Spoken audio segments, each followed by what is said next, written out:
वाजो सातये पवस्व पवस्व वाजो सातये विपरस्य विपरस्य वाजो सातये पवस्व पवस्व वाजो सातये विपरस्य वाजो सातये विपरस्य विपरस्य वाजो सातये विपरस्य गृणतो गृणतो विपरस्य वाजो सातये विपरस्य गृणतः विपरस्य गृणतो गृणतो विपरस्य विपरस्य गृणतो वृधे वृधे गृणतो विपरस्य विपरस्य गृणतो वृधे गृणतो वृधे वृधे गृणतो गृणतो वृधे वृधैते वृधे सोमरास्वरास्व सोम सोमरास्व सुवीर्या सुवीर्यं रास्व सोम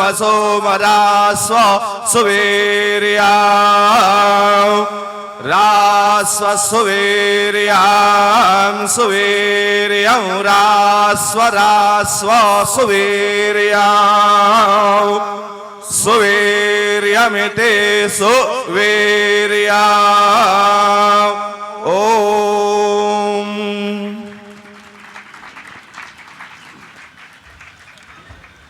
इसके पश्चात मैं आमंत्रित कर रहा हूं शुक्ल यजुर्वेद के माध्यन्दिन शाखा से श्री वेदमूर्ति मणिकुमार झा, वेदमूर्ति श्री पशुपति मिश्र जी को कृपया मंच पे आए।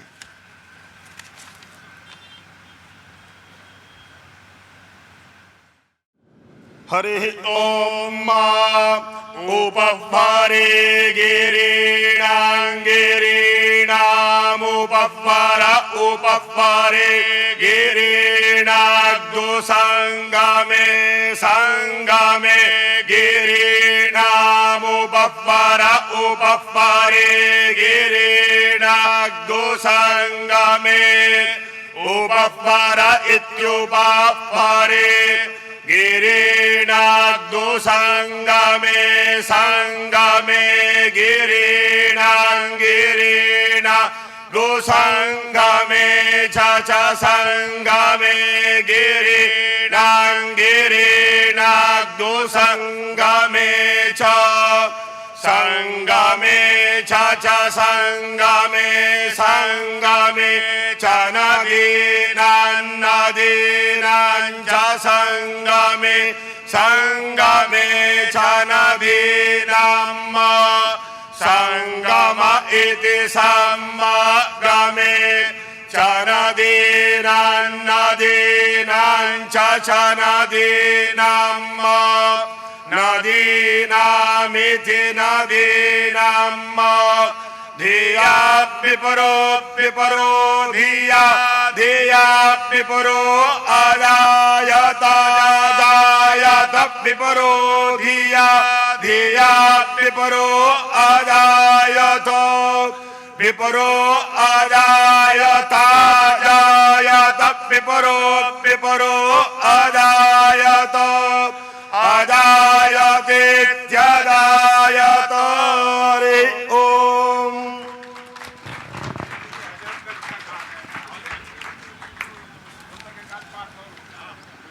इसके पश्चात शुक्ल यजुर्वेद माध्यन्दिन शाखा के पश्चात मैं शुक्ल यजुर्वेद की काण्व शाखा से श्री वेदमूर्ति अनिरुद्ध पेटकर जी को और वेदमूर्ति चेतन शर्मा जी को आमंत्रित करता हूं। कृपया मंच पे आइए।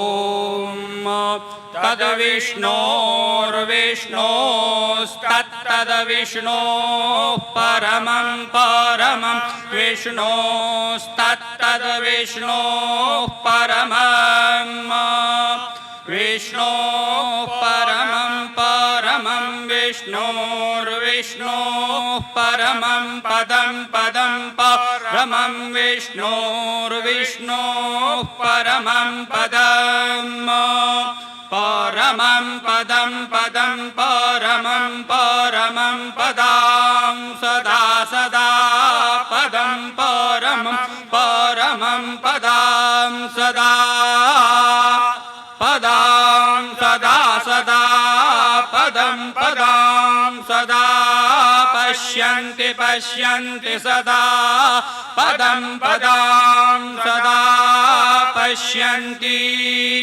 सदा पश्यन्ति पश्यन्ति सदा सदा पश्यन्ति सूरयः सूरयः पश्यन्ति सदा सदा पश्यन्ति सूरयाः पश्यन्ति सूरयः सूरयः पश्यन्ति पश्यन्ति सूरयाः सूरय इति सूरयाः दिवि चक्षुश्चक्षुर्दिवि दिवि चक्षुरात तमात तञ्चक्षुर्दिवि दिवि चक्षुरात तम दिवि वेति दिवि इवा चक्षुरात तमात तञ्चक्षुश्चक्षुरात तम आततमित्या ततम ओम।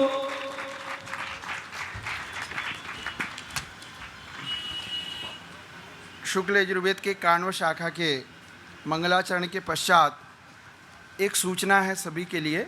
कृपया जो कोविड की गाइडलाइन है, थोड़ी सोशल डिस्टेंसिंग का पालन हमें करना है और प्रशासन की तरफ से बार बार यह कहा जा रहा है, हमें स्वयं भी ध्यान रखना है हमारी सुरक्षा का। तो कृपया सभी वेद मूर्तियों एवं अन्य छात्रों से भी मेरा अनुरोध करता हूँ कि कृपया थोड़ी दूरी बना के बैठें और उस मर्यादा का पालन करें।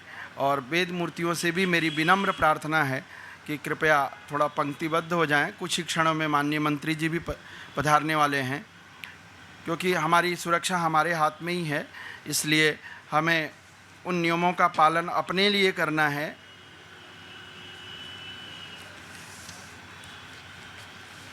मैं कृष्ण यजुर्वेद के तैत्तिरीय शाखा के मंगलाचरण के लिए वेद मूर्ति श्री गणेश भट्ट जी को, वेद मूर्ति श्री कृष्ण मुरारी जी को आमंत्रित करता हूँ। कृपया मंच पे पधारें।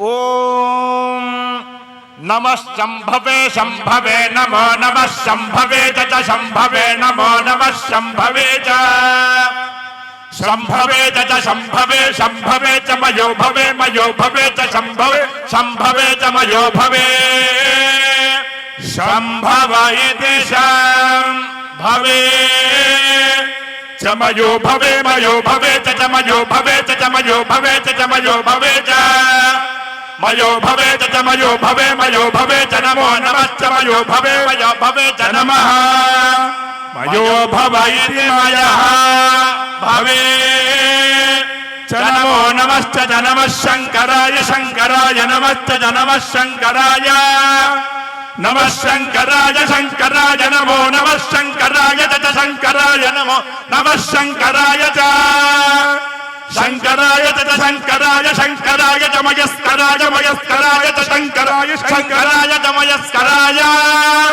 शंकरायेति शंकराय च मयस्कराय मयस्कराय च मयस्कराय च मयस्कराय च मयस्कराय च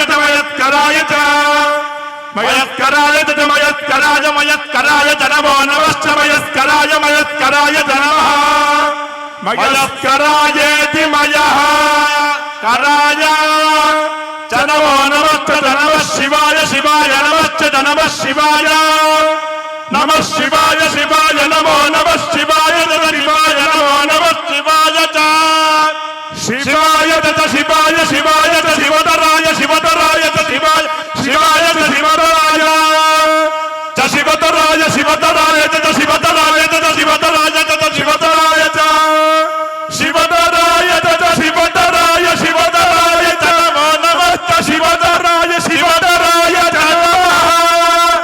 शिवतराय शिवतराय ओम।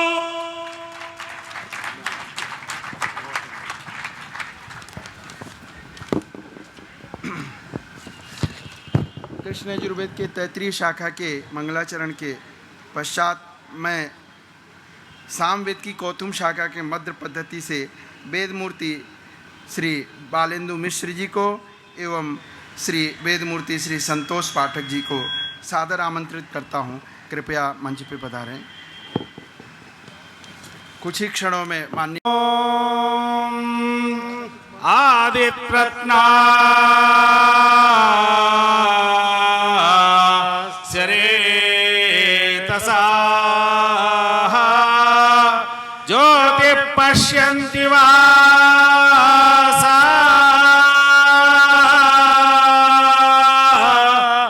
राम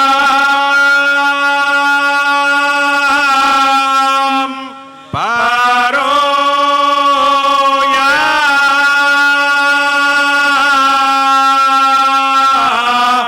दिध्यताय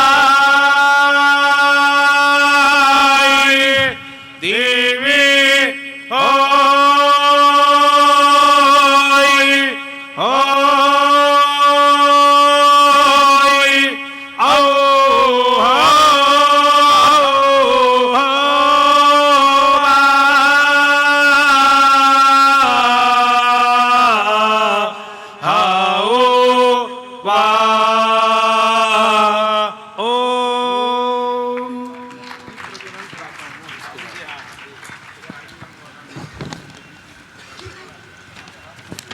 हम सभी के बीच में आज के मुख्य अतिथि माननीय मंत्री जी डॉक्टर महेंद्र सिंह जी पधार चुके हैं। करतल ध्वनि से माननीय मंत्री जी का हम सभी स्वागत करते हैं। जैसा कि हमारी भारतीय परंपरा है कि कोई भी कार्यक्रम प्रारंभ करने के पहले दीप प्रज्वलन करते हैं। तमसो मां ज्योतिर्गमया, इस श्रुति वाक्य के अनुसार मैं सभी माननीय अतिथियों से प्रार्थना करता हूं कि कृपया दीप प्रज्वलन एवं मां सरस्वती के चरणों में पुष्पार्चन करने के लिए माननीय अतिथियों से। इस बीच में मैं कृष्ण यजुर्वेद के तैतरीय शाखा से श्री कृष्ण मुरारी जी को एवं वेद मूर्ति श्री गणेश भट्ट जी को आमंत्रित करता हूं। कृपया मंच पे पधारें।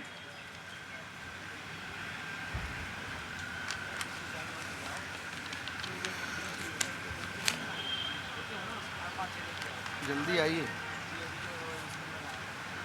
एक मंत्र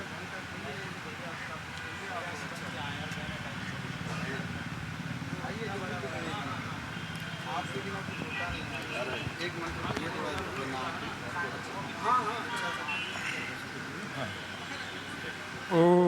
ओम सरस्वती प्रिय प्रिय सरस्वती सरस्वती प्रिय प्रेयसी प्रेयसी प्रिय सरस्वती सरस्वती प्रिय प्रेयसी प्रिय प्रेयसी प्रेयसी प्रिय प्रिय प्रेयसी महिमहि प्रेयसी प्रिय प्रिय प्रेयसी महि प्रेयसी महिमहि प्रेयसी प्रेयसी महि विश्रुति विश्रुति महि प्रेयसी प्रेयसी महि विश्रुति महि विश्रुति विश्रुति महि महि विश्रुतेतानि तानि विश्रुति महि महि विश्रुतेतानि विश्रुतेतानि तानि विश्रुति विश्रुतेतानि ते तहेतानि विश्रुति विश्रुतेतानि ते विश्रुते ते विश्रुते एतानि ते तहेतान्येतानि ते अग्नये अग्नये तहेतान्येतानि ते अग्नये ते अग्नये अग्नये ते अग्नये नामानि नामान्यग्नये ते अग्नये नामानि अग्नये नामानि नामान्यग्नये अग्नये नामानि सुकृतगो सुकृतन्नामान्यग्नये अग्नये नामानि सुकृतौ नामानि सुकृतगो सुकृतन्नामानि नामानि सुकृतं मामा सुकृतन्नामानि नामानि सुकृतं मा सुकृतं मामा सुकृतगो सुकृतं मा देवेषु देवेषु मा सुकृतगो सुकृतं मा देवेषु सुकृतमिति सुकृतं मा देवेषु देवेषु मा देवेषु प्रोतात् प्रोतात् देवेषु मा देवेषु प्रोतात् देवेषु प्रोतात् प्रोतात् देवेषु देवेषु प्रोतादिते प्रोतात् देवेषु देवेषु प्रोतादिते प्रोतादिते प्रोतात् प्रोतादिदेवेभ्यो देवेभ्यैः प्रोतात् प्रोतादिदेवेभ्यः इति देवेभ्यो देवेभ्यैः देवेभ्यैव देवेभ्यैः देवेभ्यैव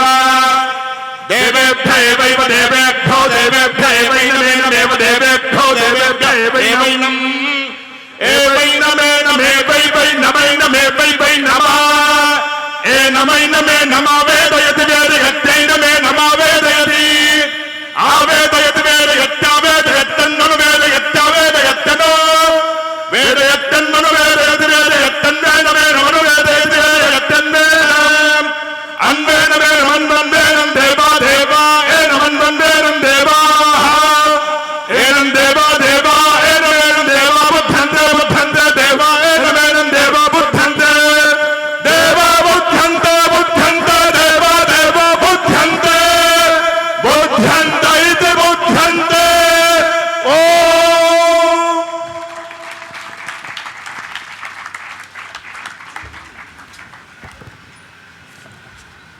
इस वैदिक मंगलाचरण कृष्ण यजुर्वेद के वेद के तैतरीय शाखा के सुंदर मंगलाचरण के पश्चात माननीय अतिथियों के माल्यार्पण एवं अंग वस्त्रम से स्वागत के लिए हमारे संकट मोचन हनुमान मंदिर ट्रस्ट के माननीय सचिव श्री दिवाकर त्रिपाठी जी से मैं सादर अनुरोध करता हूं कि कृपया माननीय मंत्री जी एवं सभी हमारे मंचस्थ अतिथियों का स्वागत अभिनंदन करें।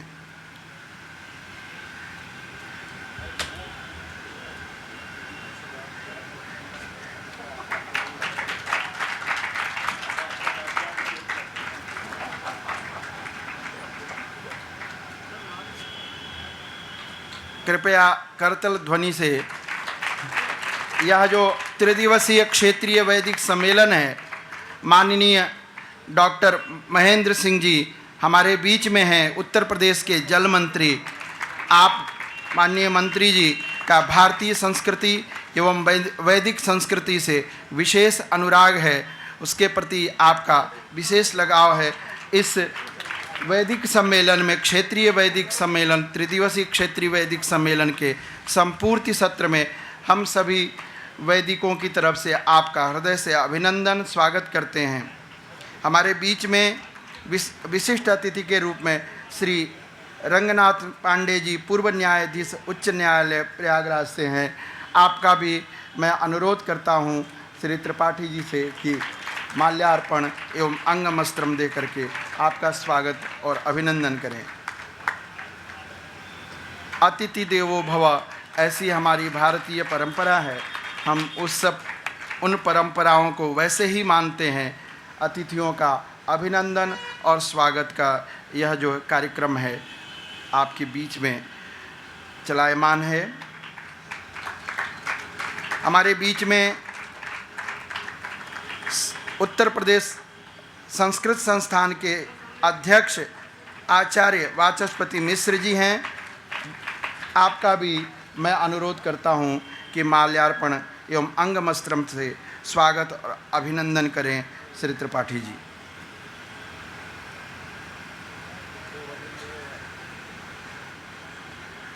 करतल ध्वनि से आचार्य मिश्र जी का हम सभी अभिनंदन करते हैं, स्वागत करते हैं।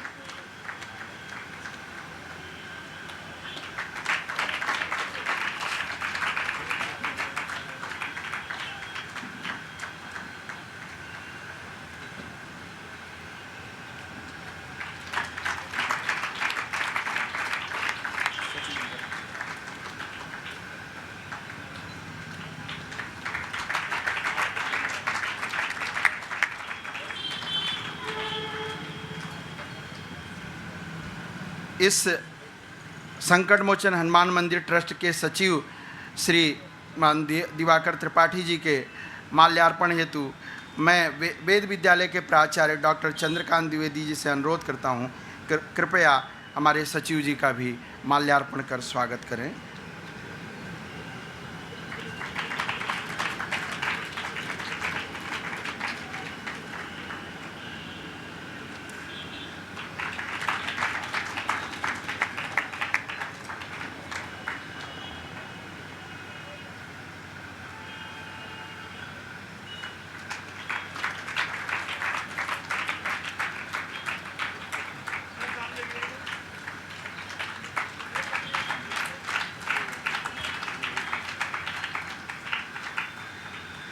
मैं विद्यालय के प्राचार्य श्रीमान डॉक्टर द्विवेदी से अनुरोध करता हूं कि कृपया वाक पुष्प से हमारे माननीय अतिथियों का स्वागत करने की कृपा करें।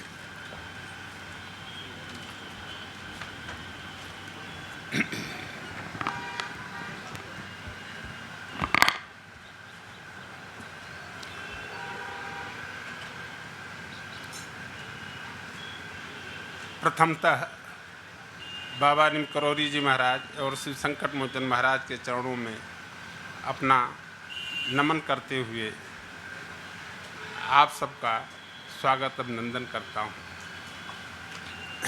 आज त्रिदिवसीय सम्मेलन का तीसरा दिन है। 3 दिन से लगातार हमारे वैदिक विद्वान अपनी अपनी शाखाओं का पारायण कर रहे थे और 2-2 घंटे का प्रतिदिन विशिष्ट व्याख्यान होता रहा, जिसमें देश के माने हुए अब तक 6 विद्वानों के व्याख्यान हो चुके हैं। प्रथम दिन पद्मश्री प्रोफेसर ब्रजेश कुमार शुक्ल जी का, द्वितीय दिन उसी दिन प्रोफेसर अशोक कुमार कालिया साहब का, दूसरे दिन प्रोफेसर धनेंद्र झा जी का एवं प्रोफेसर लोकमान्य मिश्र जी का हुआ। आज प्रोफेसर ओम प्रकाश पांडे जी का एवं प्रोफेसर त्रिपाठी जी का व्याख्यान हुआ, भारत भूषण त्रिपाठी जी का। ये 6 विद्वान अपने अपने क्षेत्र के मूर्धन्य हैं, जिन्होंने आकर के हमारे वैदिकों को, बच्चों को अपने ज्ञान से सिंचित किया। मैं आज के मुख्य अतिथि माननीय मंत्री जी सिंह साहब मंत्री जी का हूँ। आप 5-6 दिन पहले दर्शन करने आए थे और दर्शन करके निकल रहे थे। मैं विद्यालय में बैठा था तो बच्चों ने कहा कि मंत्री जी तो जा रहे हैं। बस वहाँ से दौड़ करके हम लोग आए और आपसे अनुरोध किया। आपने कहा कि नोट कर लो, मुझे इस दिन इस समय रहना है। ऐसा तो बिरला ही भाग्य होता है और आज हम लोगों के बीच आप उपस्थित हैं। आप अभी सीधे उन्नाव से आ रहे हैं। हम सभी आपके आजीवन आभारी रहेंगे, क्योंकि आपकी जो वाक्पटुता है, आपका जो संस्कृत और संस्कृति से लगाव है, चूँकि आप कल्चर के रहे हैं, संस्कृति के रहे हैं, इसलिए हम लोगों को बहुत कुछ आज सुनने को मिलेगा। मैं आपका स्वागत वंदन अभिनंदन करता हूँ। आज के विशिष्ट अतिथि के रूप में माननीय न्यायाधीश, पूर्व न्यायाधीश रंगनाथ त्रिपाठी जी, जिनका जन्म से ही संस्कृत से लगाव है। आपके बाबा ने घर पर एक संस्कृत पाठशाला प्रतापगढ़ में खोल रखी थी, पिताजी तक। अब वो पाठशाला आज के संस्कृत पाठशालाओं के रूप में हो गई है। अपना उसका स्वरूप वो नहीं रह गया। सर कहते हैं कि मैंने कभी कभी उसको सिंचित करने के लिए 1-2 अधिकारियों से कह देता था, लेकिन वहाँ के अध्यापक और सब व्यवस्थाओं में अपने लगे रहते थे। ऐसे संस्कृत निष्ठ परिवार के न्यायाधीश पांडे जी ने हम लोगों के बीच अपना समय दिया है और उपस्थित हैं। मैं आपका स्वागत वंदन अभिनंदन करता हूँ। वाचस्पति मिश्र जी संस्कृत के विद्वान के साथ साथ संस्कृत के बचपन से ही प्रेमी हैं। शुरू से ही आपने संस्कृत भारती और इस संघ के साथ रह करके संस्कृत की सेवा की है। लगभग 20-22 वर्षों से हमारा आपसे परिचय है। जब आप अभी नए नए प्रवक्ता हुए थे तब से, और जैसे ही मैंने रिक्वेस्ट किया आपने कहा कि मैं ज़रूर आऊँगा। कुछ आवश्यक यूनिवर्सिटी का कार्य पड़ गया, मेरठ यूनिवर्सिटी का, जिससे उस दिन तत्काल जाना पड़ा। नहीं, आप उसको उद्घाटन सत्र में रहना था। आज आपने फ़ोन करके कहा है और हम लोगों के बीच उपस्थित हैं ऐसे संस्कृत प्रेमी डॉक्टर वाचस्पति मिश्र, जिनके जिम्मा पूरे प्रदेश का संस्कृत का दायित्व है। माननीय शिक्षा मंत्री जी, उप मुख्यमंत्री जी ने कई बार उस दिन आपके नामों का चर्चा किया आप द्वारा संस्कृत के कार्यों की प्रशंसा की, ऐसे महनीय व्यक्ति हम लोगों की प्रार्थना पर यहाँ उपस्थित हैं और हमें कुछ अपना ज्ञान देंगे। मैं आपका स्वागत वंदन अभिनंदन करता हूँ। सारे कार्यक्रमों की प्रेरणा स्रोत हमारे ट्रस्ट मंडल के सचिव, वरिष्ठ प्रशासनिक अधिकारी, और आपका अनुभव ही हम लोगों के काम आता है। कहते हैं बस द्विवेदी जी लगे रहिए हो जाएगा, चलते रहिए हो जाएगा। और आज हम लोग इस बड़े कार्यक्रम के आयोजन के तीसरे दिन अवसान पर आए हैं। शायद ही आप लोगों को कोई कष्ट हुआ हो और आपका कहना है कि ऐसा करिए कि लोग याद रखें। एक सबसे बड़ी चीज़ यह है कि ऐसा करिए कि लोग याद रखें, और उसी प्रेरणा से प्रेरित होकर के हम कार्य करते रहे हैं। ऐसे मार्गदर्शक अधिकारी अपने यशस्वी त्रिपाठी जी का स्वागत वंदन अभिनंदन करता हूँ। हम लोगों के पर्दे के पीछे दोनों दिन उपस्थित रहे हमारे माननीय अध्यक्ष श्री सदाकांत साहब, जो कि आज भी आए थे, हम लोगों के साथ थोड़ा सा अपनी चर्चा करके गए। मैं उन अप्रोच रूप में हूँ, तब भी मैं उनके प्रति आप स्वागत वंदन अभिनंदन आभार व्यक्त करता हूँ, क्योंकि उनका भी मार्गदर्शन होता रहता है। उन्हें अपने भाव में ये भी पता नहीं होता है क्या करना है। आज वो कह रहे थे कि द्विवेदी पंडित जी लोग घर कैसे जाएंगे, सबके लिए बस की व्यवस्था कर दो सबके लिए बस की व्यवस्था कर दो। नहीं हो त्रिपाठी जी से कहो, कर देंगे व्यवस्था। कैसे जाएंगे लोग इतने दूर अपने घर। इतने भाव विभोर रहते हैं, ब्राह्मणों के साथ हो, वैदिक विद्वानों के साथ। मैं उनको भी प्रणाम नमन वंदन करता हूँ। पुनः आप लोगों के पास समय का अभाव है, हमारे वैदिकों को भी आज घर जाना है, इसलिए मैं संचालक महोदय से निवेदन करूँगा कि वह आगे के कार्य को बढ़ाएं।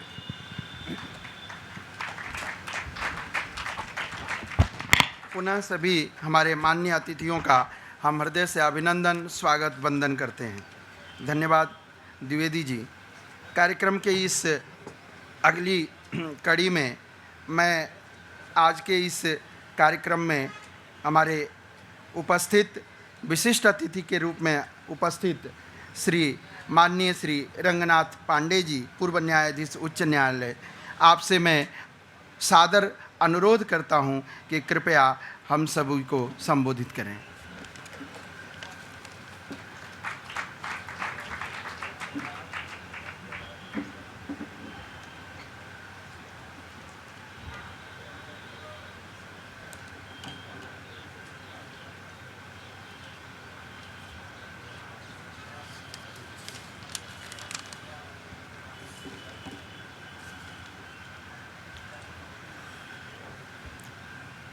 मंचासीन विद्वज्जन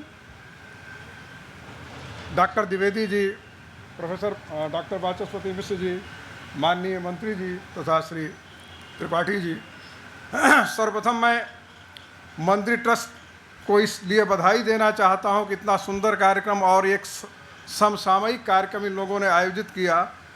इसके लिए बहुत बहुत बधाई और बहुत बहुत धन्यवाद।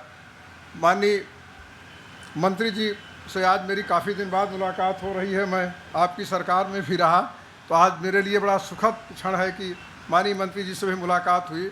और एक संजोग है कि हम लोग एक ही जनपद के रहने वाले हैं, प्रतापगढ़ से मैं भी हूँ और माननीय मंत्री जी भी हैं, तो ये संजोग ही है। और ये कार्यक्रम जो क्षेत्रीय वैदिक कार्यक्रम ही है, देखिए वेद हमारी सभ्यता के विकास के लिए मूल तत्व हैं। वेदों से ही हमारा विकास हुआ, वेद ही हमारे जो हमको रास्ता दिखाते रहे हैं। कहा भी गया है कि वेद स्मृति सदाचार स्वस्थ च प्रियमात्मनः एतत् चतुर्विधं प्राहु साक्षात धर्म से लक्ष्मण। तो धर्म क्या है? धर्म हमारे जीने का एक माध्यम है। तो इस तरह से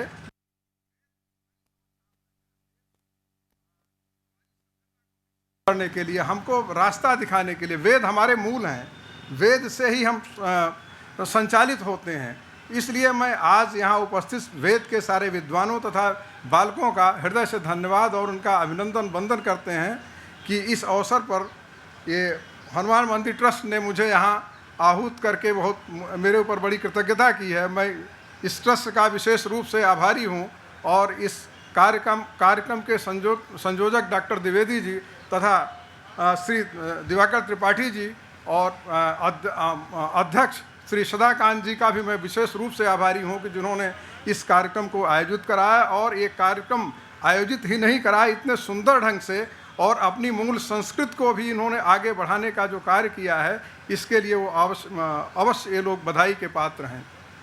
मित्रों, मैं वेद का विद्यार्थी नहीं हूँ यद्यपि, और न बहुत ज़्यादा मुझे इस विधा का ज्ञान है। मैं तो कानून का विद्यार्थी रहा और उस तरह से अपनी एक परंपरा के साथ अपना एक पूरी सेवा काल पूरा किया है। लेकिन जहाँ तक मेरा मानना है कि देखिए, हम सनातन धर्मावलंबी लोग हैं, सनातन धर्म है और आप जितने भी देखते हैं वो सब पंथ हैं। तो धर्म ये है कि धर्म हमारे यहाँ अवतार की कल्पना की गई है। देखिए, चाहे भगवान परशुराम हो, भगवान राम हो, भगवान कृष्ण, अवतार की कल्पना होती है।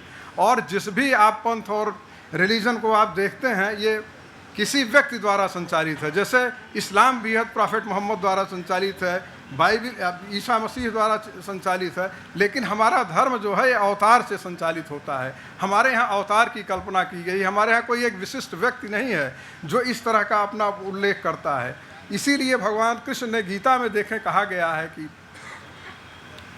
कि यदा यदा ही धर्मस्य ग्लानिर्भवति भारत अभ्युत्थानम धर्मस्य तदात्मानं सृजाम्यहम् परित्राणाय साधूनां विनाशाय च दुष्कृतां धर्म संस्थापनार्थाय संभवामि युगे युगे।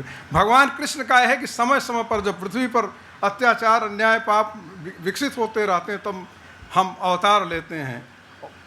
भगवान कृष्ण ने यह भी कहा कि यद्यद् विभूत मत सत्वम श्रीमदुर्जित में वा तत्तदेवाव गच्छन्तम त्वं मम तेजो संभूम। ये आप जो विभूतियाँ देख रहे हैं, जैसे हमारे प्रधानमंत्री जी हों, माननीय मुख्यमंत्री जी हों, माननीय मंत्री जी हों, इनके लिए ये निश्चित रूप से भगवान कृष्ण ने कहा है कि ये सब मेरे अंश हैं। ये इस तरह का प्रादुर्भाव या इस तरह का व्यक्तित्व तो तभी होता है जो सनातन धर्म की रक्षा के लिए और सनातन धर्म के कल्याण के लिए, जब भी इस धरती पर अन्याय, अत्याचार और पाप बढ़ता है तो अवतार के रूप में धरती के कल्याण के लिए, जनमानस के कल्याण के लिए ये सब कार्य अवतरित होते हैं। मित्रों, जहाँ तक हमारे यहाँ अवतार की कल्पना का आप देख लेंगे, इस कार्यक्रम में मैं देख रहा था कि अयोध्या का भी वर्णन किया गया है। तो अयोध्या देखें, किसी भी कार्यक्रम में चूँकि हम लोग अवधवासी हैं तो अयोध्या की चर्चा न हो तो ये संभव नहीं है। अयोध्या से मतलब भगवान राम से है। भगवान राम का मतलब अयोध्या से ही नहीं पूरे देश से है। भगवान राम हमारे रोम रोम में संचालित होते हैं और आप देखें जन्म में भी राम राम और अंत समय में भी राम राम होता है। तो इसलिए भगवान राम हमारे जीवन के आदर्श हैं। तो इसलिए आप देखें, भगवान कृष्ण ने भी कहा है कि अगर हम शस्त्रधारियों में राम हैं, राम की कल्पना इस तरह से की गई है कि राम ही हमारे देश के और मर्यादा पुरुषोत्तम हम क्यों कहते हैं? मर्यादा पुरुषोत्तम के रूप में यह है कि उन्होंने अपने जीवन से एक ऐसा आदर्श स्थापित किया है कि आप उसको देखकर ये महसूस करेंगे कि वाकई में ये मर्यादा पुरुषोत्तम रहे। उन्होंने अपना जीवन जन कल्याण के लिए किया है। मुझे एक दो लाइन याद आ रही है। भगवान राम ने भगवान राम को लेकर उल्लिखित किया है कि स्नेहम दयाम च सौख्यम च यदि वा जानकीमपि आराधनाय लोकस्य मुंचतो नास्ति में व्यथा। भगवान राम की ये मान्यता है कि प्रजा के कल्याण के लिए अगर मुझे अपनी प्राण प्रिय जानकी को भी अगर त्यागना पड़े तो मुझे कष्ट नहीं होगा। तो ये इस आदर्श से हम कल्पना करते हैं। आज आप देख लें, चाहे भारत सरकार हो, चाहे हमारी प्रदेश सरकार हो, यहाँ क्या स्थिति है। इसके पहले आप देख लें क्या स्थिति थी और आज क्या स्थितियाँ हैं। तो इस तरह निरंतर सनातन धर्म पर जो आक्रमण होते रहे, तो सनातन धर्म की रक्षा के लिए भगवान समय समय पर अवतार लेते हैं। इसीलिए हमारे यहाँ अवतार की कल्पना है। और सभी धर्म, जैसा मैंने बताया कि सब पंथ हैं, वो धर्म नहीं हैं। धर्म तो यही है। धर्म जैसे आप देख लें, वेद हमारे धर्म हैं। वेद एक धर्म के रूप में, धर्म माने होता है नियम कानून, जिसे आप कहते हैं वो धर्म से संचालित होते हैं। देखिए, तो इसलिए वेदों से ही हम लोग आगे बढ़े। वेद स्मृति जो भी मीमांसा वगैरह अपना सब चीज़ें चलती रही, तो उनका संचालन जो है वेद हुआ। वेद से देखिए समय समय पर स्मृतियाँ बनाई गई, तमाम उपनिषद बनाए गए। उसके बाद आज देखें, आज के युग में संविधान है, तो वेद संविधान में एक नियमों का समूह, जैसे वेद एक नियमों के समूह थे जिससे हम संचालित होते थे, जिससे हमारी सभ्यता विकसित हुई है, तो ये जो है वेद आज उसको हम याद कर रहे हैं। देखिए, वेद में हमारे सब कुछ था, जो आज वैज्ञानिक सोच रहे हैं, ये हमारे वेद में बहुत पहले हमारे महर्षियों, हमारे पूर्वजों ने, हमारे ऋषियों, हमारे तपस्वियों ने इन सब चीज़ों को हमारा मार्गदर्शन दिया। इस तरह से वेद हमारी मूल अवधारणा है और वेद से ही हम संचालित होते हैं, और वेद का अनुपालन करने से ही हमारी सभ्यता और संस्कृति पुष्पित, पल्लवित और फलीभूत होगी। और जैसे मैंने आप लोगों से पहले ही निवेदन किया कि मैं वेद का बहुत बड़ा ज्ञाता तो नहीं हूँ, बस आप लोगों से कल मैं 20 तारीख को दर्शन करने आया था, तो एक श्री मिश्र जी अपना कुछ उद्बोधन कर रहे थे, तो सुनकर मुझे काफ़ी जो है कि अच्छा लगा और मैं काफ़ी खुश हुआ। मैंने सोचा कि चलिए देखिए, मैं शनिवार को बाबा का दर्शन करने आता हूँ, तो इसी बहाने एक विद्वान का सानिध्य भी मुझे प्राप्त हुआ। तो इसलिए मित्रों, मैं आप लोगों से यही अनुरोध करता हूँ, और वेद के विद्यार्थियों को, वेद के पाठ करने वाले सबका मैं नमन और अभिनंदन करता हूँ, तथा जो भी इस कार्यक्रम के आयोजक मंदिर ट्रस्ट कमेटी, श्री त्रिपाठी जी, श्री सदाकांत शुक्ल जी, श्री द्विवेदी जी, तथा जो भी लोग इस कार्यक्रम से जुड़े हैं, मैं उनको प्रति अपना आभार व्यक्त करता हूं तथा उन्हें धन्यवाद देता हूं, तथा मैं इस कार्यक्रम को इसी सफल बनाने के लिए उनको बधाई भी देता हूं। धन्यवाद।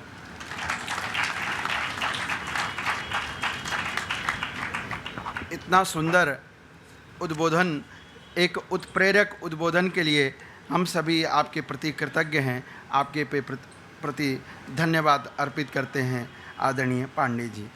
मैं कार्यक्रम के इस कड़ी में हमारे बीच में संस्कृत के मूर्धन्य विद्वान एवं हमारे बीच में उत्तर प्रदेश संस्कृत संस्थान के अध्यक्ष आचार्य प्रवर प्रोफेसर वाचस्पति मिश्र जी उपस्थित हैं। मैं आपको सादर आमंत्रित करता हूं कि कृपया हम सभी को अपने उद्बोधन से आप्लावित करें। आदरणीय मिश्र जी।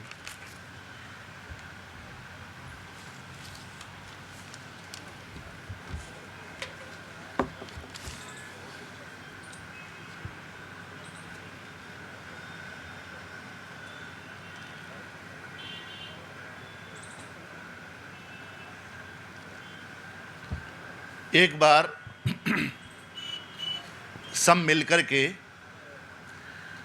एक मंत्र खंड है, स्वस्ति साम्राज्यम भोज्यम, याद होगा?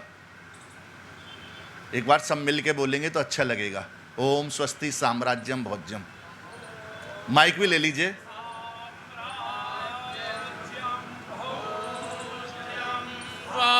स्वराज्यं वैराज्यं पारमेष्ठ्यं राज्य महाराज्यमाधिपत्यमयं समन्तपर्यायी स्यादो सार्वभौमः सार्वायुषः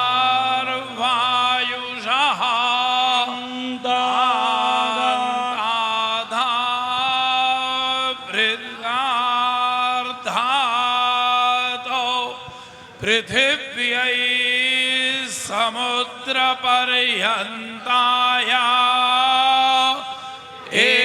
एकराडिति तदप्येष श्लोको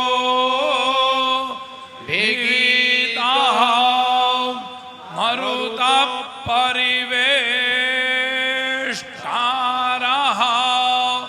मरुत्तस्या वसङ्गृहे आवीक्षितस्य गामप्रे विश्वे देवा सभासद इति। ओम। बहुत सुंदर।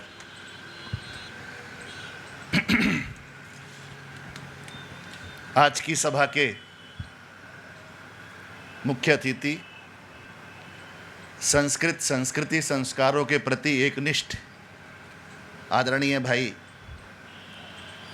माननीय मंत्री महेंद्र सिंह जी, पूर्व में न्यायमूर्ति रहे माननीय पांडे जी, और इस कार्यक्रम का ताना बोना बुन करके बहुत सुंदर संचालन कर रहे माननीय सचिव जी त्रिपाठी जी, और इस विद्यालय के प्राचार्य माननीय द्विवेदी जी, और उपस्थित सभी वेद पाठी जो माननीय वेद मूर्ति हैं, उन सभी को प्रणाम करता हुआ, अभी हमने एक मंगलाचरण का पाठ किया। सर कह रहे थे कि हमारी संस्कृति सभ्यता के मूल वेद हैं। अभी हमने जो ये पाठ किया, इसमें यदि आप ध्यान से सुनेंगे तो स्वस्ति साम्राज्यम भोज्यम, सारी दुनिया के राज्य की बात की गई है। और हमारे यहाँ जो प्रमाण मिलते हैं, मनुस्मृति का बहुत सुंदर है, एतद् देश प्रसूतस्य सकाशात् अग्र जन्मनः स्वं स्वं चरित्रम शिक्षेरन पृथिव्याम सर्व मानव। सारे मानवों को शिक्षा हम ही ने दी है। सर केवल ये नहीं, केवल ये भारत भूखंड की चर्चा नहीं करनी, पूरा जो विश्व है ये वेदों से अनुप्राणित रहा है। जब मैं ये बात कहता हूं तो आदमी चौंकने लगता है कि ये क्या बात कर रहे हैं।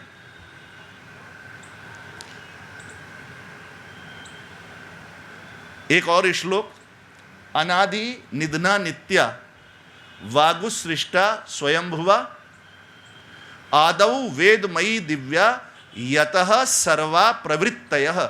जितनी प्रवृत्तियां हैं वेद से ही हुई हैं।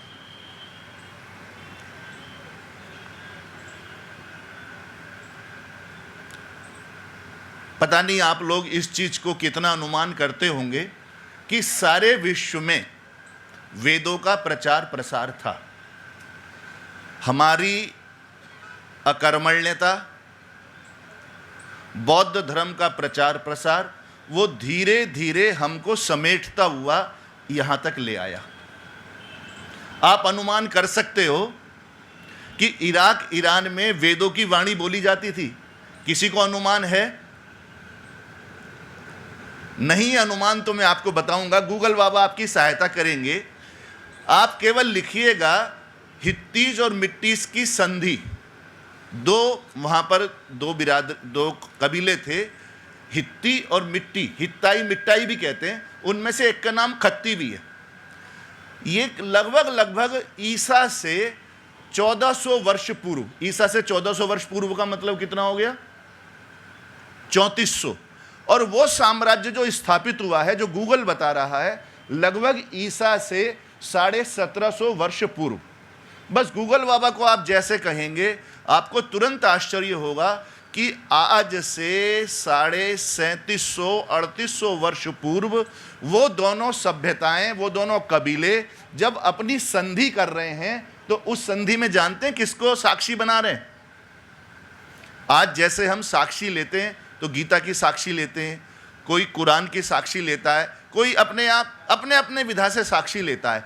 वो दोनों कबीले जब आपस में संधि कर रहे हैं तो वो किसकी साक्षी ले रहे हैं? वो ले रहे हैं इंद्र की साक्षी, वो ले रहे हैं वरुण की साक्षी, वो ले रहे हैं नासत्या अश्विनों की साक्षी, वो ले रहे हैं मिंद्र की साक्षी। कि हम इनकी साक्षी करके बात करते हैं कि हमारे आपस में जो विवाद हैं वो अब सुलझ जाएंगे।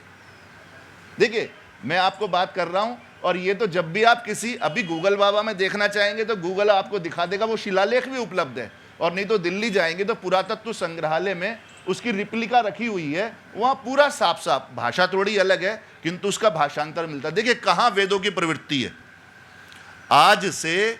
और ये जो मैं बताना चाहता हूँ, ये बेबीलोनिया, इराक ईरान का जो इलाका है, ये उस इलाके में इनका साम्राज्य था। और आप ज़्यादा पढ़ेंगे तो आपको आश्चर्य होगा कि वहाँ के राजा के नाम भी, जितने राजा लोग हैं उनके सारे के सारे राजाओं के नाम हमारे वेदों के आधार पर हैं। उनकी राजधानी का नाम है वसुखानी। वसुखानी समझते? धन की खानी, खान, धन की खान। ये तो बात मैंने आपको इतिहास की बताई। सर दूसरी बात आपसे कहना चाहूँगा, ये जिस भाषा के पीछे हम पगलाए हुए रहते हैं, भारत का एक एक प्राणी, एक एक बच्चा, सरकार सब लगे हुए हैं कि सब लोग अंग्रेजी बोलना शुरू कर दें। ये सारी की सारी अंग्रेजी लैटिन से और ग्रीक से, और ये लैटिन ग्रीक ये सारी की सारी संस्कृत से। मैं इधर से वेद मंत्र बोलेंगे और मैं आपको दिखाऊंगा आप अंग्रेजी वाले कैसे उसको चुरा करके अपनी भाषा को बोलते हैं। बिना वेद मंत्र के ही आपको कहना चाहूंगा, ये आप दांतों के लिए टीथ का प्रयोग करते हैं, किंतु जैसे ही दांतों की डॉक्टर की बात होती है तो आप क्या करने लगते हो? तो टीथ से तो नहीं बनाते ना, आपको वेद के शब्द का प्रयोग करना पड़ता है, डेंटिस्ट या डेंटल, दांतों का अस्पताल। ऐसे ही आप पैरों के लिए फुट या फुट का प्रयोग करते, किंतु जैसे ही आपको पैदल चलने वाले का प्रयोग करना तो आप क्या करने लगते हो? पेडेस्ट्रियल, पैडल। एक वेबसाइट आपको बता रहा हूं, अभी चाहे तो अभी भी खोल लो मोबाइल में, ऑनलाइन इटोमोलॉजी डिक्शनरी, ऑनलाइन इटोमोलॉजी डिक्शनरी बोल के कहोगे गूगल बाबा खोल के दे देंगे, और उसमें कोई सा शब्द आप अंग्रेजी का लिखिए, आप लिख लिए अंडरस्टैंड, तो वो तुरंत बताता है कि अंडर जो है ये संस्कृत अंतर उपसर्ग है, और स्टैंड जो है ये स्था धातु जो है उससे अंडरस्टैंड शब्द बन के चल रहा है। आप उनको बताएंगे कि ये भाई इग्निशन करते हैं। फिर दोबारा बता रहा हूँ, आप खोल सकते हो, सबके पास आजकल मोबाइल है, ऑनलाइन इटोमोलॉजी आप बोल दो, लिख नहीं पा रहे हो तो गूगल बाबा का वो दबाओ आप और बोलिए ऑनलाइन इटोमोलॉजी डिक्शनरी, व्युत्पत्ति शास्त्र, हर एक शब्द आप जो अंग्रेजी का शब्द लिखेंगे।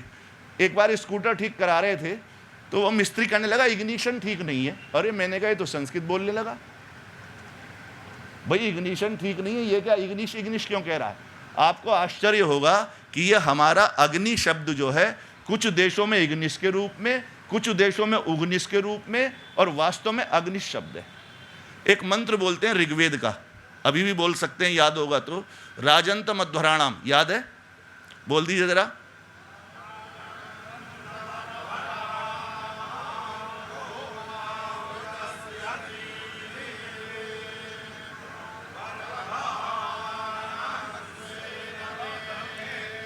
इन्होंने एक शब्द का प्रयोग किया, वर्धमानम स्वेदमे।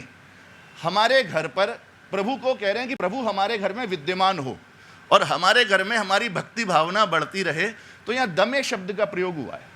आपको आश्चर्य होगा कि दमे शब्द का प्रयोग बोलचाल की संस्कृत में केवल एक बार होता है, एक शब्द में।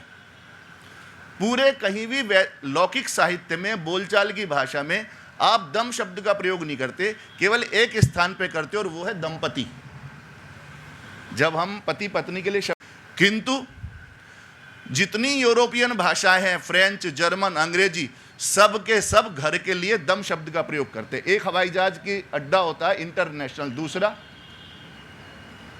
सर दूसरा कौन सा होता है इंटरनेशनल के अलावा? अब आप संस्कृत के शब्द का प्रयोग करोगे, डोमेस्टिक। एक हम गृह निवास प्रमाण पत्र बनवाते हैं, क्या कहते हैं? डोमेसाइल। हमारा जो कंप्यूटर की जगह होती है उसे हम क्या कहते हैं? डोमेन, अपना जो अधिकार क्षेत्र है। ऐसे एक मंत्र और है, इंद्रस्य नु वीर्याणि प्रवोचम, इंद्रस्य नु वीर्याणि प्रवोचम। अब यह नु शब्द है, तो नु शब्द का अर्थ होता है अभी, और आप देखो उस नु शब्द को आप अंग्रेजी में भी बोलते हो, नाउ तो कहते ही कहते हो, और हिंदी में भी नवीन, नूतन, इस तरह से प्रयोग करते हैं। मतलब मुझे इतना आश्चर्य होता है कि इस डिक्शनरी में जिस शब्द को हमने लिखा वो शब्द कहीं ना कहीं जाकर के संस्कृत से जुड़ गया। तो देखिए दोबारा, अब मैं तो फिर वही बात कहना चाहूँगा कि हमको फिर पुरुषार्थ करना होगा। भाई हमारे पूर्वजों ने पुरुषार्थ किया तभी तो सारी दुनिया में वेदों के शब्द फैले, तो अब दोबारा पुरुषार्थ की आवश्यकता आ गई है, और प्रकृति ने वो पुरुषार्थ का वातावरण बना भी दिया। वसुधैव कुटुंबकम, मैं तो कहता हूँ वसुधैव कुटुंबकम वेद के माध्यम से ही हो सकता है। सारी दुनिया में वेदों के शब्द, सारी दुनिया में वेद पाठ, सारी दुनिया में दोबारा से वेदों की शिक्षा फैलाएं। इसी के लिए ये जो क्षेत्रीय सम्मेलन है, अभी तो क्षेत्रीय सम्मेलन कहाँ का है? ये हमारा उत्तर प्रदेश का भी एक हिस्सा है, बल्कि क्षेत्रीय सम्मेलन होना चाहिए देशों का, कि सार्क देशों का क्षेत्रीय सम्मेलन हो रहा है, वहाँ के वेद पाठी आ रहे हैं, किंतु उसके लिए लगना पड़ेगा। देखिए एक मंत्र और यदि मेरे साथ बोल देंगे, यो जागारा तम ऋचा कामयन्ते, याद है? यो जागारः तम ऋचः कामयन्ते, यो जागारः तमुः सामानयन्ति, यो जागारः तमयम सोम आह तवाहमस्मि सख्य नुका। जो जागता है उसको ही वेद की ऋचाएँ मिलती हैं और वही वेद ऋचाओं को प्राप्त करके सब जगह पहुंचा सकता है। जो जागता है उसको ही ज्ञान मिलेगा, जो जागता है उसी को धन संपत्ति मिलती है। तो अब दोबारा से जगने का समय आ गया, जगें और दुनिया को जगाएं। उत्तिष्ठत जागृत प्राप्य वरान निबोधत।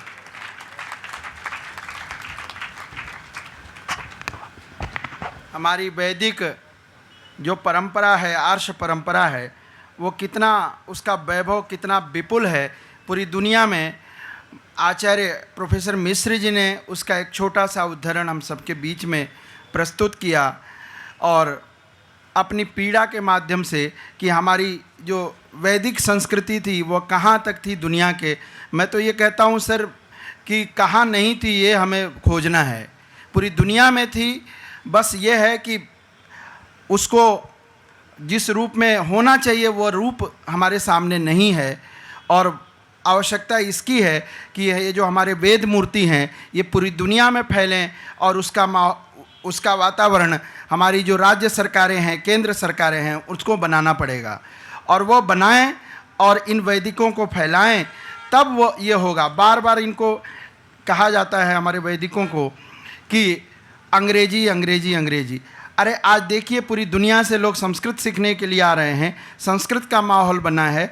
हमारे वैदिक जाएं, पूरी दुनिया में वेदों की ऋचाएँ सिखाएं, क्यों नहीं सीख सकते हैं वो? जब अपनी भाषा में किसी दुनिया के अन्य राष्ट्राध्यक्ष आता है, प्रधानमंत्री आता है, बोलता है, तो हमारे वैदिक जा कर के वहाँ संस्कृत बोल करके और क्यों नहीं बोल सकते हैं?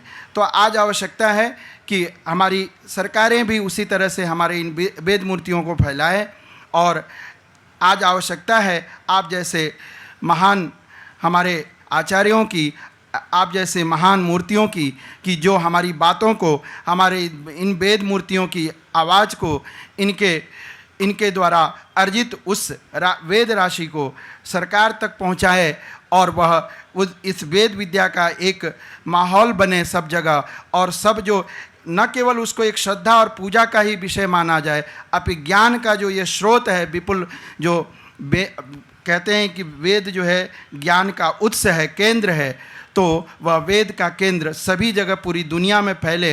इन्हीं प्रार्थना के साथ अब हमारे बीच में जो आज के जिनको सुनने के लिए हम सभी लोग लालायित रहते हैं हमारे बीच में, क्योंकि आदरणीय मंत्री जी को मैं ज़्यादा नहीं जानता था, पर फेसबुक पे आपकी एक स्पीच मैंने सुनी थी और मैं आपका कायल हो गया।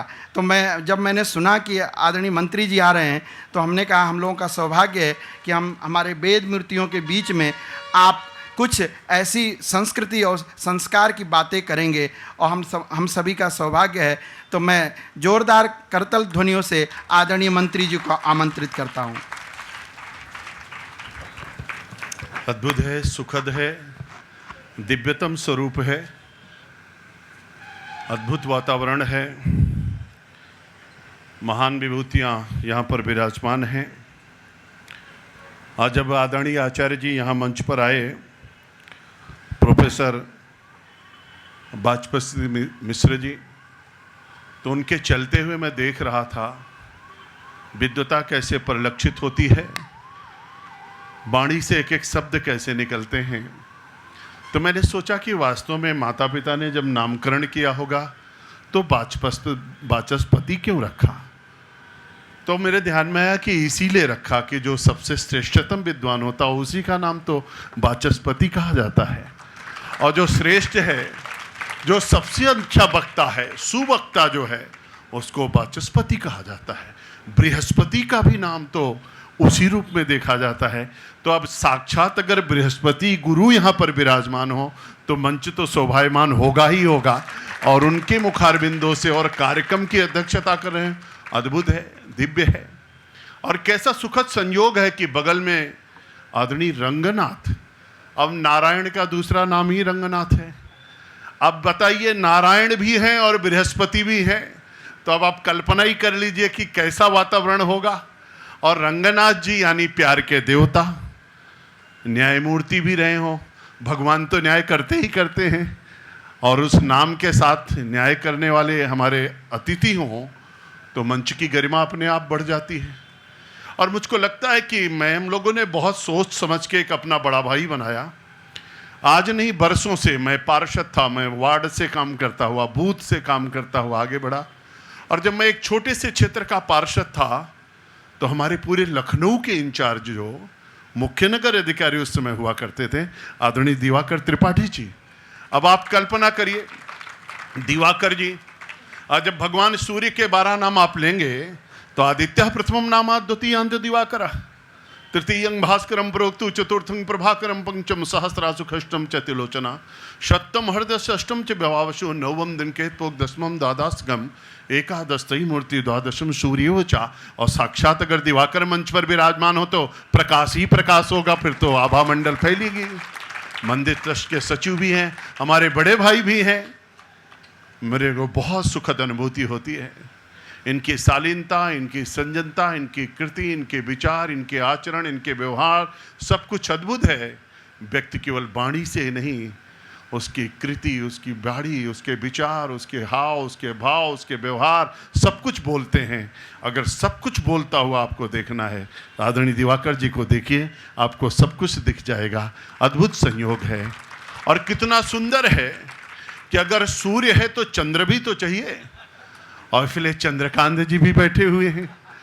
तो सूर्य और चंद्र की जब तक मिलन नहीं होगा तो प्रकाश तो आएगा, लेकिन औषधि कैसे बनेगी? औषधि के लिए तो चंद्रमा की शीतलता बहुत आवश्यक है।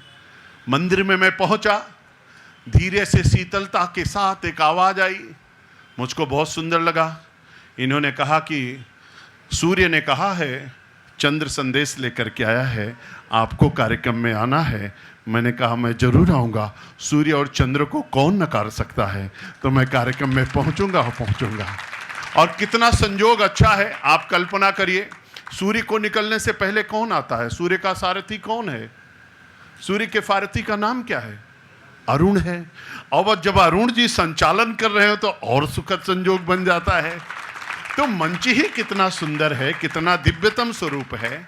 और त्रिपुंडधारी यहाँ पर आप सब लोग विराजमान हो, बटुक बैठे हुए हों, वेद पाठी ब्राह्मण हों, वातावरण को अपने शब्दों और मंत्रों के माध्यम से गुंजायमान कर रहे हों, तो मैं समझता हूँ कि अगर सबसे बड़ा भाग्यशाली कोई है तो मैं हूँ, जो आप सबके दर्शन करने का मुझको सौभाग्य प्राप्त हो रहा है। मैं आपके सबके श्री चरणों में शीश झुका करके आपको बारंबार प्रणाम करता हूँ। और भगवान हनुमान जी के श्री चरणों में प्रणाम करता हूँ, बाबा नीम करौली के श्री चरणों में प्रणाम करता हूँ, और इस दिव्यतम स्वरूप को प्रणाम करता हूँ। और धन्यवाद करता हूँ आदरणीय चंद्रकांत जी को, जिन्होंने मुझको इस सुखद अवसर पर प्रधान का सुअवसर मुझको प्रदान किया है। रंगनाथ जी ने तो बड़ी सरलता और सज्जनता और शालीनता से कह दिया कि मैं वेद के बारे में नहीं जानता हूँ। मैं आपसे कहना चाहता हूँ, वेद के बारे में जानना आसान बात नहीं है। वेद तो विद धातु से बना है, जिसका अर्थ होता है जानना। अगर आपको सब कुछ जानना है तो वेद के नज़दीक पहुंचिए, वेद आपको सब कुछ बताएगा।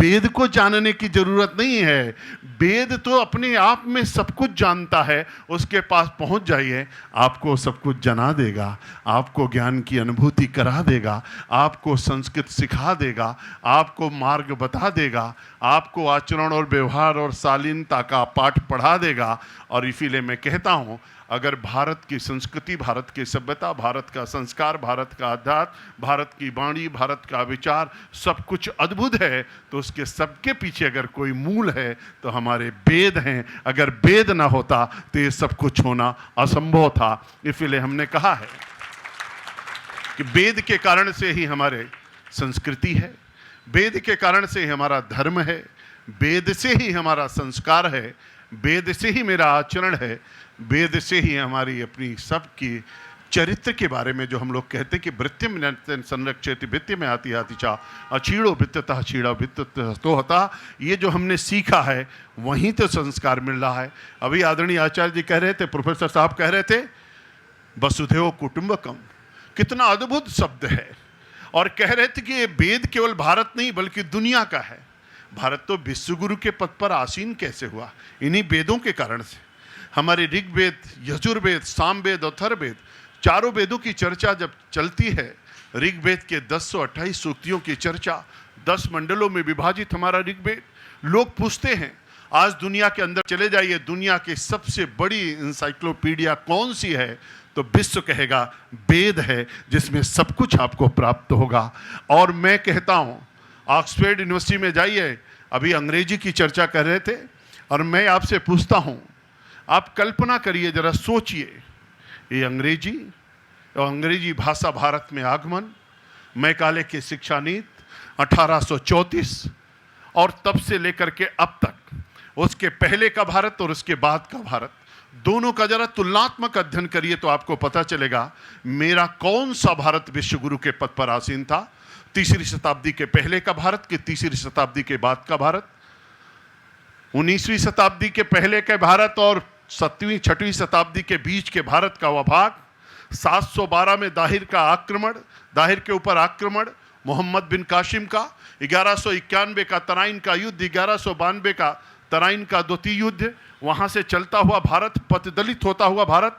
मेरा भारत सोने का चिड़िया था, विश्वगुरु के पद पर आसीन था। वो कौन सा भारत था? वो जब वेदों वाला भारत था, तभी तो विश्वगुरु के पद पर आसीन था, तभी सोने का चिड़िया था। जब संस्कृत वाला भारत था, जब संस्कारों वाला भारत था। लोग कहते हैं भाषा का उद्गम कैसे हुआ? अरे भगवान शंकर ने 14 बार जब डमरू बजाया, पाणिनि की सूक्त आई, आयुड़ रिले के योग योच जब हमने सीखा, एक एक व्याकरण की जब व्याख्या हमने किया, जब उस भाव के साथ हम लोग आगे बढ़े, तो लोगों ने कह दिया कि वर्ण मिल गए, अक्षर बन जाएगा, अक्षर मिल के शब्द बन जाएगा, शब्द मिल करके वाक्य बन जाएगा, वाक्य मिल करके पद बन जाएगा, पद मिल करके सोपान बन जाएगा, भावार्थ और सारांश आ जाएगा, फिर जीवन में क्रांति हो जाएगी, और फिर आएगा इला और पिंगला का मिलन, तब सुषुम्ना को जागृत करेंगे, तब कपाट खुलेगा, त्रिनेत्र हमारा दिखेगा, ऊर्जा की प्राप्ति होगी, संपूर्ण सृष्टि से तदात्म होगा। और यही तो भारत की संस्कृति है, लोग कहते हैं। और उस भाव के साथ जब हम देखते हैं, तब वेद क्या कहता है, ऋचाएं क्या कहती हैं, सूक्ति क्या कहती है, सार क्या कहता है? बहन्ति नद्याः स्वयमेव नाभ्याः स्वयं न खादन्ति फलानि वृक्षा धाराधरो वर्षति नात्म हेतो परोपकाराय सताम विभूत्या। भारत की संस्कृति कितनी उदात्त है, कितनी श्रेष्ठतम है। लोग सोचते हैं, लोगों के मन में कल्पना आती है, लोग विचार करते हैं। अभी यूनेस्को ने क्या कहा? अभी यूनेस्को ने कहा, दुनिया की सबसे बड़ी संस्था ने क्या कहा कि वेद दुनिया के सबसे बड़ी मौखिक और मानवता की सबसे बड़ी श्रेष्ठतम कृति अगर धरती पर कोई है तो वेद है। ये मैं नहीं कह रहा हूं, ये भारत नहीं कह रहा, यूनेस्को कह रहा। कब कहा? 7 नवंबर 2003 को अभी कहा है यूनेस्को ने, और वेद को वो श्रेष्ठतम स्थान प्रदान किया है। अपने घर में वेद रख दीजिए। वेद है क्या? वेद सृष्टि है, वेद संपूर्ण संसार है, वेद में सब कुछ समाहित है, वेद ब्रह्मा का रचा हुआ सब कुछ है। अरे रखिए तो आप ऋग्वेद, यजुर्वेद, सामवेद को देखिए, आप अपने 6 शास्त्रों को देखिए, 18 पुराणों को देखिए, 108 उपनिषदों को देखिए, गीता को देखिए, रामायण को देखिए, महाभारत को देखिए। एक छोटी सी गीता पर पूरी दुनिया में शोध चल रहा है, पूरी दुनिया शोध कर रही है। 700 श्लोकों की हमारी गीता, परम पवित्र गीता। अभी मोदी जी जब अमेरिका गए और नीचे जब जहाज से उतर रहे थे, तो अमेरिका के राष्ट्रपति उस समय कौन थे? Barack Obama. 2015 की घटना है। जब नीचे उतरे तो बराक ओबामा अंग्रेजी भूल गए, गुजराती बोलने लगे, और मोदी जी से हाथ मिलाते हुए कहा, केम छू? मोदी जी ने कहा, मजामा छू। आगे बढ़े तो वहां का जो विदेश मंत्री था वो अंग्रेजी भूल गया, हिंदी बोलने लगा, सबका साथ सबका विकास का नारा देने लगा। मोदी जी ने ओबामा से कहा, ओबामा आप बहुत कुछ पढ़े हो, जरा मेरी गीता पढ़ो। गीता लेकर के गए थे और ओबामा को गीता भेंट किया। उन्होंने कहा, मेरी गीता पढ़ो, आपको ज्ञान की और वृद्धि हो जाएगी। अद्भुत है, दिव्य है, कैसा स्वरूप है। लोग कहते हैं हमको तबला चाहिए, हमको हारमोनियम चाहिए, हमको ढोल चाहिए, हमको मजीरा चाहिए। अरे मैं कहता हूं, क्यों ढोल मजीरा हारमोनियम के चक्कर में पड़े हो? अरे संस्कृत का एक श्लोक पढ़ो, सारी ध्वनि आपको उसमें मिल जाएगी, सारे वेद पाठ आपको मिल जाएगी। संस्कृत तो एक ऐसी भाषा है कि आप एक श्लोक पढ़ते हो तो पूरे रोंगटे खड़े हो जाते हैं। देवता भी कहते हैं कि अगर हमको आने का और अवतरित होने का अवसर मिले तो भारत की धरा चाहिए। गायन्ति देवा किल गीत कहानी धन्यास्तुते भारत भूविभागे। कैसा सुखद संजोग है, हम गोमती, आदि गंगा गोमती के तट पर विराजमान हैं। लोग कहते हैं दुनिया में बहुत सारी नदियां बहती हैं, लेकिन किसी नदी का, किसी तालाब का पानी भर करके रख दीजिए, 10 दिन बाद पानी सूख जाएगा या तो कीड़ा पड़ जाएगा। लेकिन गंगा मैया का पानी चाहे गंगोत्री में भर लो, चाहे हरिद्वार में भर लो, चाहे कानपुर में भर लो, चाहे प्रयागराज में भर लो, चाहे वाराणसी में भर लो, चाहे पटना में भर लो, चाहे हुगली में भर लो, कभी सूखता नहीं और कभी कीड़े नहीं पड़ते। लोग सोचते होंगे, लोग सृष्टि के बारे में कल्पना करते होंगे, लेकिन मैं आप सभी विद्वत जन के श्री चरणों में प्रणाम करता हुआ निवेदित करना चाहता हूं कि वास्तव में आप उस सुखद संयोग के सहभागी हैं जो भगवान सूर्य के साक्षात प्रकाश की वो पुंज आपको प्राप्त हो रहा है।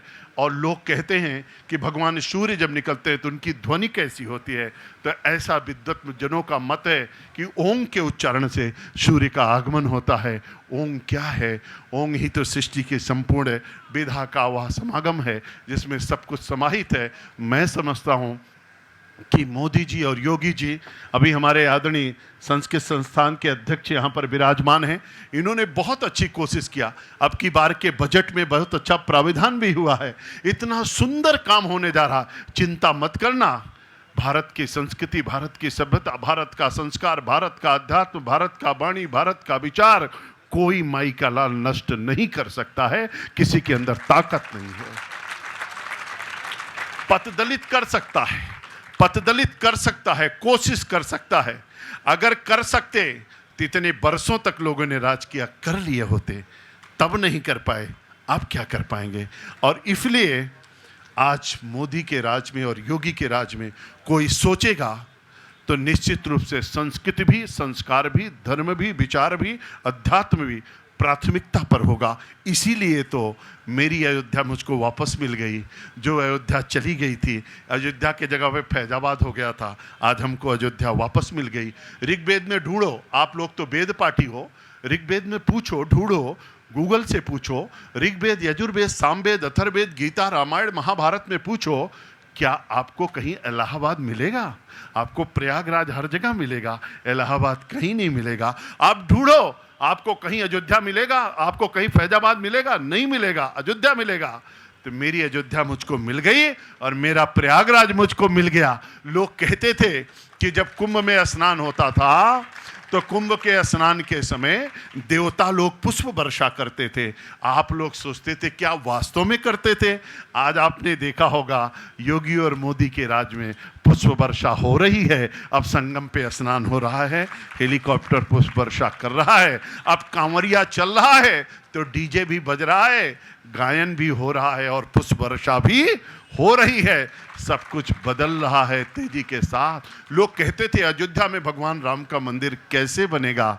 आप चिंता मत करो, आपकी मंत्र में बहुत ताकत है, आपके वेद में बहुत ताकत है, आपकी चीज़ों में बहुत ताकत है। आपका एक मंत्र उच्चारण करेंगे, दुनिया कहाँ से कहाँ चली जाएगी। अरे मंत्रों की शक्ति को पहचानने की आवश्यकता है। वो तरंगे जो बनती हैं, वो जो वेव्स निकलती है, शब्द कभी नष्ट नहीं होता। शब्द तो ब्रह्म है और ब्रह्म कभी कहीं जाता नहीं है। उस तेज पुंज के कारण से ही सब कुछ सुगम होता जा रहा है। लोगों ने कहा कैसे बनेगा? भगवान ने कहा आप लोग कहते हो कि अयोध्या आ जाइए, श्री राम जी आते कोई नहीं, कृपा करते नहीं। उन्होंने कहा कैसे कृपा करूं? मेरी अयोध्या अब है नहीं, जिस अयोध्या में मैं था वहां पर फैजाबाद हो गया। तो महाराज जी ने कहा, योगी जी ने कहा, प्रभु आप चिंता मत करिए, मैं जल्दी ही उसको अयोध्या करता हूं। जब अयोध्या हो गई तो भगवान ने दूसरा संदेश भेजा। आप कहते हो कि मैं आ जाऊं, मैं कैसे आऊं? जब मैं लंका से आया था तो मैं पुष्पक विमान से आया था, विमान है नहीं, मैं आऊं तो कैसे आऊं? उन्होंने कहा चिंता मत करिए, मैं अपना हेलीकॉप्टर आपका दिया हुआ भेज रहा हूं। भगवान राम हेलीकॉप्टर से आ गए। उन्होंने कहा मैं कैसे आऊं? जब मैं आया था तो दिया बहुत जलाए गए थे, स्वागत बहुत हुआ था, अब वहां दिया जलता नहीं। योगी जी ने कहा कोई बात नहीं प्रभु, आपने सब कुछ दिया है। उन्होंने उन्होंने वर्ल्ड रिकॉर्ड बना दिया। इतने दिए जला दिए कि कल्पना नहीं कर सकते। जब दिया जल गया, हेलीकॉप्टर तैयार हो गया, अयोध्या बन गई, तो भगवान श्री राम ने प्रेरणा दिया और न्याय विभाग ने, सर्वोच्च न्यायालय ने अपना न्याय सुना दिया और रास्ता साफ हो गया। मोदी जी आ गए, 5 अगस्त को वहां पर शिलान्यास हो गया और भगवान का भव्य श्री राम का मंदिर बनना भी प्रारंभ हो गया। अद्भुत है। देखते रहिए, समझते रहिए, सोचते रहिए, कोई नहीं दुनिया में ताकत है। इसलिए आपके मंत्र में, आपके वेद में, आपकी ऋचाओं में, आपकी सूक्तियों में, आपके श्रुति में, आपके पाठ में, आपकी संस्कृति में, आपके संस्कार में, आपके धर्म में, आपके आचरण में, आपके व्यवहार में, आपके टीका में, आपके जनेऊ में बहुत ताकत है, बहुत ताकत है। कोई रोक नहीं सकता। एक एक चीज, एक अगर ब्राह्मण, एक वेद पाठी ब्राह्मण, एक कोई व्यक्ति, एक कार्यकर्ता, कोई भी अगर टीका लगा के खड़ा हो जाता है, त्रिपुंड लगा के खड़ा हो जाता है, तो सामने वाले की ताकत आधी हो जाती है। वो आपके साथ आंख से आंख मिला के देख नहीं सकता, इतनी ताकत होती है। आप अपने टीका को पहचानिए, अपने त्रिपुंड को पहचानिए, अपनी शक्ति को पहचानिए, अपने ललाट को देखिए, अपने तेज को देखिए, अपनी ऊर्जा को जागृत करिए, अपनी कुंडलियों को जगाइए, अपने उस भाव की ओर चलिए। ईश्वर क्या है? यही स्वर ही तो ईश्वर है। जिस दिन स्वर बंद हो जाता है, ईश्वर चला जाता है, मृतपाय चीज़ें हो जाती हैं। इसलिए अद्भुत है, सुखद संजोग है। मैं भाग्यशाली हूँ। एक बार पुनः आप सबके श्री चरणों में शीश झुका करके प्रणाम करता हूँ, निवेदन करता हूँ, कभी इस मार्ग को छोड़ने की ज़रूरत नहीं है। हम सब लोग मिल करके साथ चलेंगे, आगे बढ़ेंगे। Man is born naked as station left. दुनिया में कोई पैदा हुआ नंगे पैदा हुआ, बिना किसी पद के पैदा हुआ, लेकिन भगवान तुलसी ने रामचरितमानस में कहा कि कर्म प्रधान विश्व करी राखा, जो जश करे तो तस फल चाखा। फिर भगवान तुलसी को लगा कुछ छूट रहा है, तो उन्होंने दूसरी चौपाई कही। उन्होंने कहा होई है सो जो राम रचि राखा, को कर तर्क बढ़ावे साखा। भगवान तुलसी को लगा कुछ और छूट रहा है, तो उन्होंने तीसरी चौपाई कही। उन्होंने कहा करही करावे भंजे सोई, उमा राम गति लखाना कोई। तीनों चौपाइयों के पीछे 3 भाव था।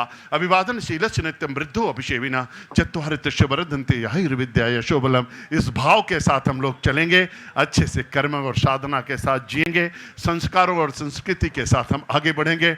और जैसा कि रामचरितमानस में भगवान तुलसी ने कहा कि प्रातः काल उठ के रघुनाथा, मातु पिता ही गुरु नाम ही माता, उस भाव के साथ जिएंगे, निश्चित रूप से सभी सफलताएं हमको प्राप्त होंगी और भारत फिर से विश्व गुरु के पद पर आसीन होगा और दुनिया में आपका डंका बजेगा, कोई रोक नहीं सकता है। यही संस्कृति एक बार फिर से पूरी दुनिया को सिखाएगी। जिसने सब कुछ दिया है वही देगी। आज के इस अवसर पर आयोजक मंडल को मैं एक बार पुनः बधाई देना चाहता हूं, आप सबका अभिनंदन करता हूं और आदरणीय दिवाकर जी हमारे बड़े भाई हैं, उनसे कहना चाहता हूं जब कभी भी कोई ज़रूरत हो, आपका यह छोटा भाई तैयार है। हम लोग भी इसमें मिलजुल करके साथ में चलेंगे। बहुत बहुत धन्यवाद, आप सबको प्रणाम, बहुत बहुत धन्यवाद।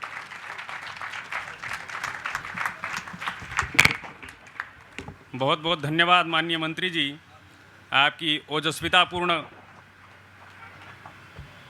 भाषण से हम आप्लावित हुए हैं और हनुमान मंदिर ट्रस्ट या आयोजन समिति आपको अनंत आभार प्रदान करता है।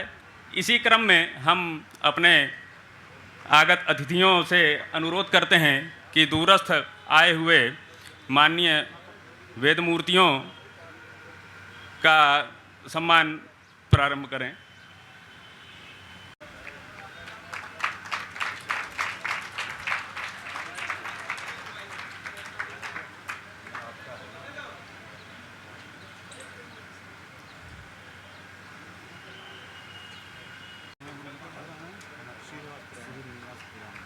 वेद मूर्ति श्री श्रीनिवास पुराणिक गुरुजी से निवेदन है कि वो मंच पर आवें।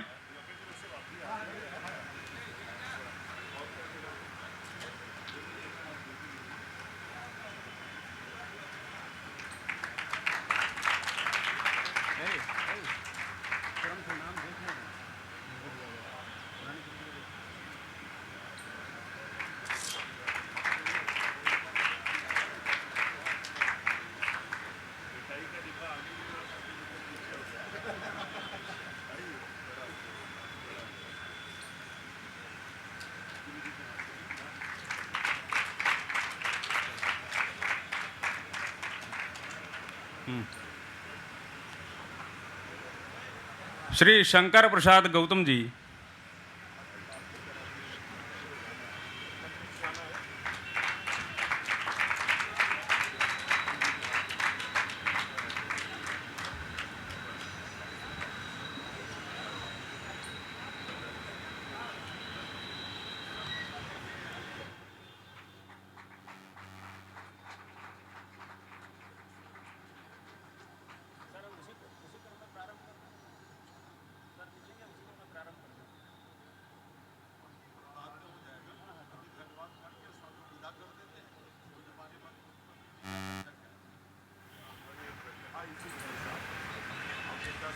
माननीय मुख्य अतिथि महोदय की एक आवश्यक बैठक माननीय मुख्यमंत्री जी के यहाँ होने वाली है। इस कारण से इस कार्यक्रम में अभी थोड़ा सा व्यवधान करके ये जो वितरण हो रहा था और हम लोगों ने ये निर्णय लिया कि माननीय मंत्री जी का आभार हम व्यक्त करें मुख्य अतिथि के रूप में और अन्य अतिथिगण का। उसके बाद फिर ये वितरण का कार्यक्रम आगे बढ़ाते हैं। जिस समय इस कार्यक्रम के आयोजन के संबंध में चर्चा चल रही थी, उसके समापन के लिए मुख्य अतिथि महोदय के रूप में किसको आमंत्रित किया जाए, इस बारे में चर्चा हुई। कुछ वर्ष पहले मैंने यहाँ खाटू श्याम मंदिर में चैत्र नवरात्र की पूर्व संध्या में एक कार्यक्रम आयोजित हुआ था 9 वर्ष का। उसमें मैंने माननीय मंत्री जी का संभाषण सुना था। तो मैंने ये विचार किया कि माननीय मंत्री जी से अनुरोध किया जाए और इसके पूर्व कि हम पत्र लेकर और व्यक्तिगत रूप से उनसे अनुरोध करने के लिए और उनका आमंत्रित करने के लिए वहाँ जा पाते। बाबा जी महाराज ने, अब चूँकि वो बाबा जी महाराज के दरबार के बहुत पुराने सदस्य हैं, दर्शन के लिए आए थे और यहीं पर फिर उन्हें आमंत्रित करने का मौका मिल गया। हमारा बहुत सौभाग्य है कि उन्होंने उसको तुरंत ही स्वीकार किया। आज भी वो लखनऊ के बाहर कार्यक्रम में थे, उन्नाव में थे और उन्नाव से फिर वो सीधे इस कार्यक्रम में आए। उन्होंने कृपा की, यहाँ पर पधारे, समारोह की उन्होंने भव्यता बढ़ाई। आपने स्वयं देखा उनकी ओजस्वी वक्तृता, बहुत ही तेजस्वी और दैदीप्यमान नेतृत्व है उनका। उनकी क्षमता मैंने देखी है, कार्य क्षमता देखी है, नेतृत्व क्षमता देखी है, वक्तृता आपने स्वयं भी देखी है। अभूतपूर्व है, अभूतपूर्व है। और ऐसा ओज कम देखने को मिलता है, ऐसा ज्ञान कम देखने को मिलता है। हम बहुत ही आभारी हैं माननीय मंत्री जी के कि वो मुख्य अतिथि के रूप में पधारने के लिए उन्होंने हमारा आमंत्रण स्वीकार किया और आज के इस पर्व की उन्होंने शोभा बढ़ाई। हम उनके बहुत ही आभारी हैं। हम आभारी हैं प्रोफेसर वाचस्पति मिश्र जी के, जिन्होंने यहाँ पर इस सभा की अध्यक्षता का हमारा निमंत्रण स्वीकार किया, वो पधारे। हम लोग उनके विद्वत्तापूर्ण, ओजपूर्ण वक्तृता से बहुत ही लाभान्वित हुए, गौरवान्वित हुए। किस प्रकार से उन्होंने अपनी अभिव्यक्ति की है, बहुत कम देखने को मिलता है। सहज ही विद्वान है, ऐसी अच्छी अनुभूति बहुत कम मिलती है। आप यहाँ पधारे और हमारे इस कार्यक्रम की आपने गरिमा बढ़ाई। हम आपके बहुत ही आभारी हैं और आपसे अनुरोध करते हैं कि हमारे इसी प्रकार से अनुरोध पर आप आगे भी यहाँ पधारते रहेंगे। न्यायमूर्ति श्री रंगनाथ जी पांडे, हमारे माननीय उच्च न्यायालय प्रयागराज के अवकाश प्राप्त न्यायमूर्ति हैं। संयोग से हमारे ट्रस्ट मंडल के भी वो माननीय सदस्य हैं और ट्रस्ट की बैठकों में उनका मार्गदर्शन हमें प्राप्त होता रहता है, बराबर उत्साहवर्धन करते रहते हैं। और जब भी हम लोग किसी भी कार्यक्रम के लिए आपको आमंत्रित करते हैं, आप पधारते हैं और हमको समय समय पर वो हमारा मार्गदर्शन भी करते रहते हैं, उत्साहवर्धन भी करते रहते हैं। हम बहुत सौभाग्यशाली हैं कि इस प्रकार का आशीर्वाद हमको ट्रस्ट की बैठकों में और उसके अलावा भी प्राप्त होता रहता है। हम बहुत आभारी हैं आप सभी अतिथिगण के, जो बहुत दूर दूर से यहाँ पर पधारे और 3 दिन तक यहाँ प्रवास करके आपने ये अनूठा सम्मेलन यहाँ पर किया। ये पहली बार इस प्रकार का सम्मेलन करने का सौभाग्य हम लोगों का प्राप्त हुआ। बाबा नीम करोली महाराज की कृपा है कि इस प्रकार का आयोजन हुआ। हमारे संसाधन सीमित हैं, हमारे पास स्थान सीमित है, लेकिन उस सब के रहते हुए भी जो कुछ भी हम कर सके उसको आपने स्वीकार किया, अंगीकार किया और बहुत ही प्रसन्न चित्त से आपने इस समारोह में भाग लिया, समारोह की शोभा बढ़ाई, इस सम्मेलन को आपने सफल बनाया। हम किसी भी प्रकार की अगर आपको कहीं भी कोई कठिनाई हुई हो, कोई त्रुटि रह गई हो, तो उसके लिए हम आपसे क्षमा प्रार्थी हैं। आगे भी इसी प्रकार के सम्मेलनों में आप यहाँ पधारते रहेंगे, इसका हम आपसे निवेदन करते हैं। और इसके अतिरिक्त भी जो कार्यक्रम समय समय पर हम करेंगे, उसमें एक ये भी है कि जो वेदों का ज्ञान है वो जन सामान्य तक कैसे पहुँचे, उसकी परिचर्चा और उसका किस प्रकार से प्रचार प्रसार हम इस मंदिर को, बाबा के इस केंद्र को हम यहाँ से किस प्रकार से हम कर सकते हैं, उसमें हम आपका सहयोग लेंगे।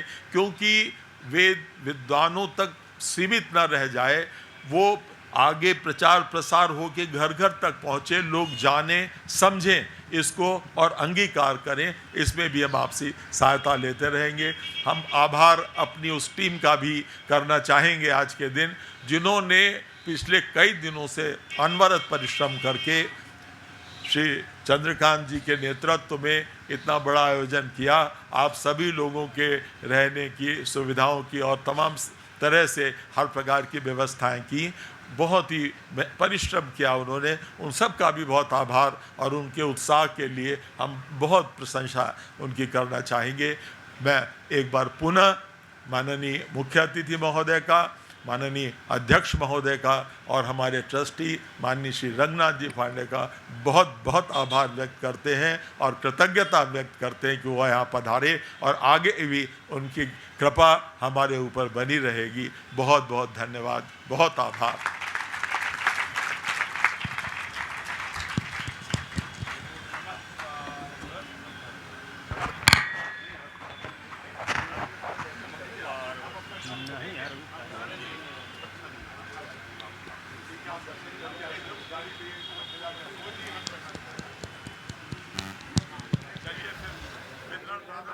जी,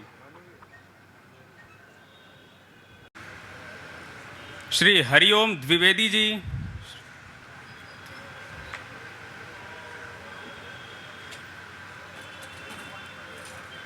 श्री दीपक शुक्ल जी,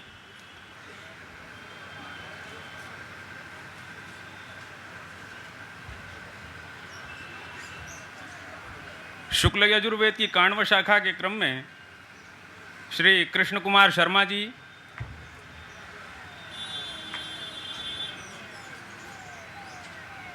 श्री दीपेश दुबे जी,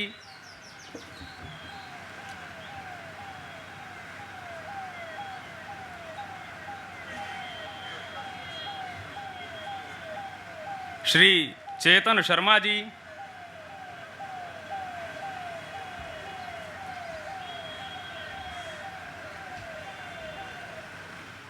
श्री निखिल त्रिवेदी जी,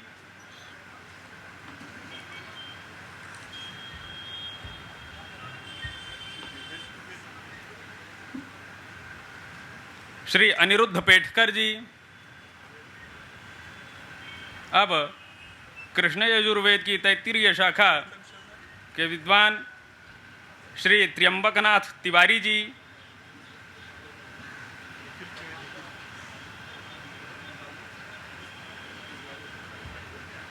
श्री कृष्ण मुरारी त्रिपाठी जी,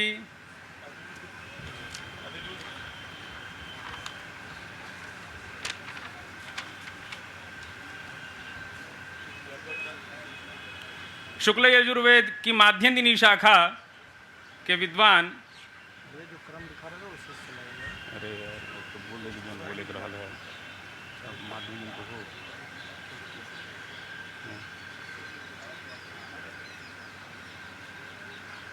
श्री मणिकुमार झा जी, श्री पशुपतिनाथ मिश्र जी,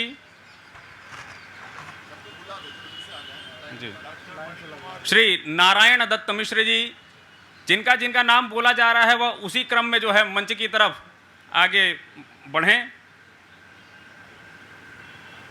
श्री गोपाल दहाल जी,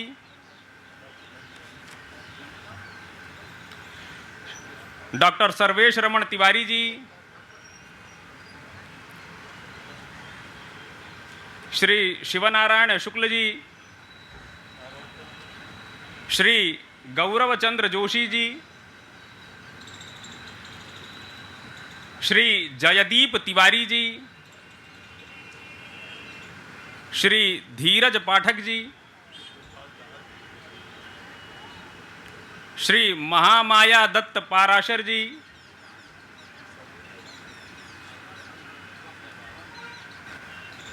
श्री अवनीश कुमार तिवारी जी,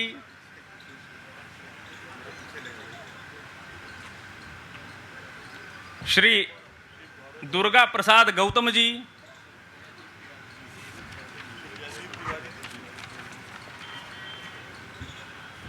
श्री उमेश चंद्र ओझा जी,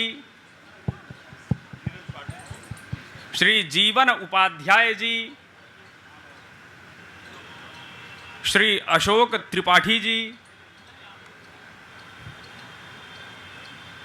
श्री विष्णु पांडेय जी,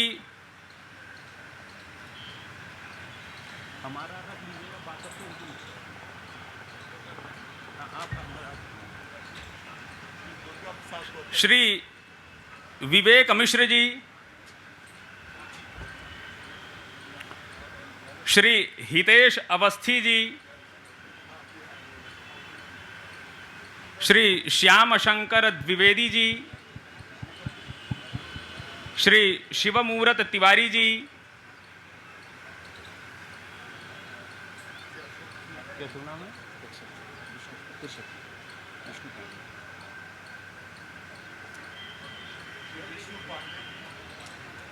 श्री दीपक कुमार पांडेय जी,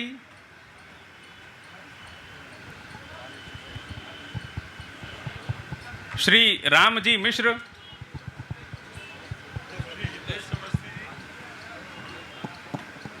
श्री राकेश कुमार मिश्र जी,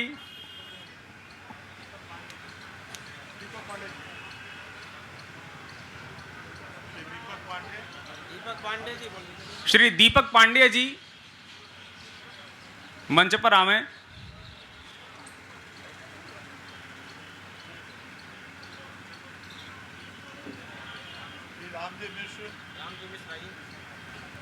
जल्दी जल्दी आइए। जिनका नाम बोला जा रहा है उस क्रम में वो लोग मंच पर आते जाएं। श्री नारद भट्टराई जी, श्री मोहित उपाध्याय जी, श्री निर्मल झा जी, श्री सूरज पांडेय जी, श्री सोमनाथ तिवारी जी, श्री सुनील शर्मा जी, श्री विवेक चंद्र झा जी, श्री आशुतोष कुमार पांडेय जी, श्री अरुण शुक्ल जी,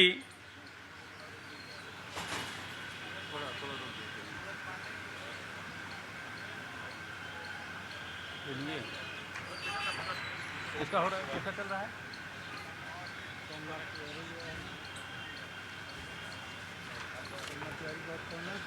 सोमनाथ तिवारी, सुनील शर्मा,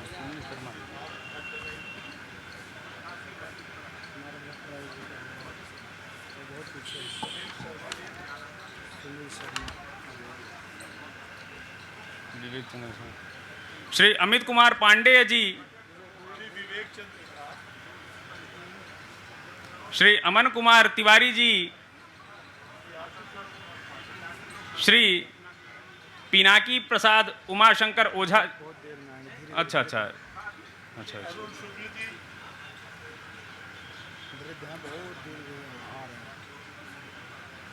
श्री पिनाकी प्रसाद उमाशंकर ओझा जी कृपया मंच पर आवें।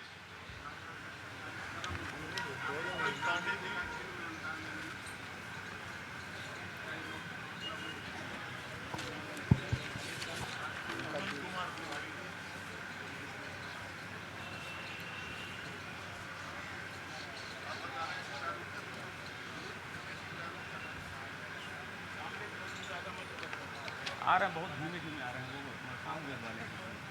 पिनाकी जी का हो गया। हाँ,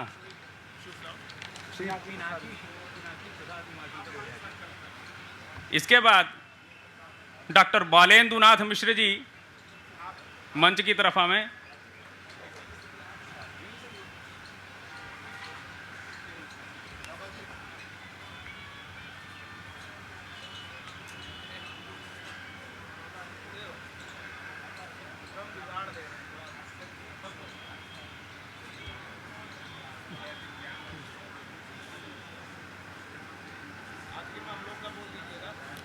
आखिरी में इन लोग का बोल दीजिएगा, इन लोग का हटा दिया है ना। अच्छा, 1 2 3 हमारा हो गया, आपका भी है, हम बोल देंगे। श्री अशोक कुमार पांडेय जी, श्री आशीष मिश्र जी,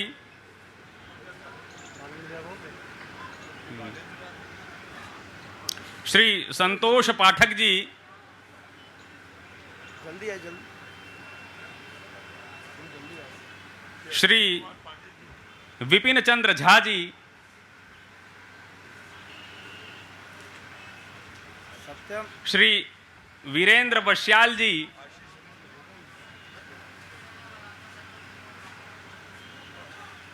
श्री सत्य कुमार तिवारी जी,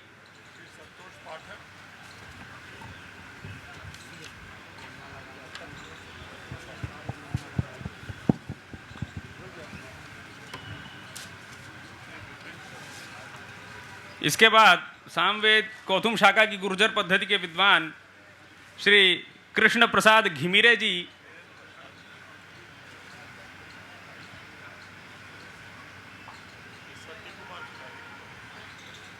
श्री दीपक दुबे जी,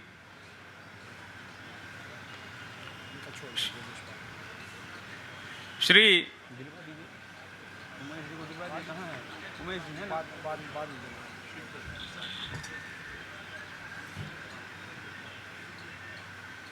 कृष्ण घिमिरे जी के बाद दीपक दुबे जी, श्री उदित मिश्र जी,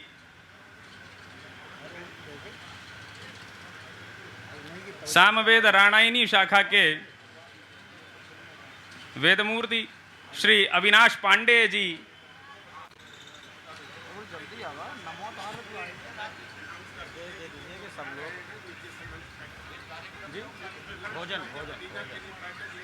अच्छा, जिन वेद मूर्तियों की सपरिया यहाँ हो जा रही है उनसे अनुरोध है कि वह अपना भोजन का पैकेट वहाँ से ले करके ही जाएंगे, बिना भोजन का पैकेट लिए न जाएं। यह अनुरोध है आयोजन समिति की तरफ से। श्री अथर्ववेद शौनक शाखा में श्री अभिषेक ओझा जी, श्री खिमलाल न्योपाने जी, डॉक्टर जयंतपति त्रिपाठी जी,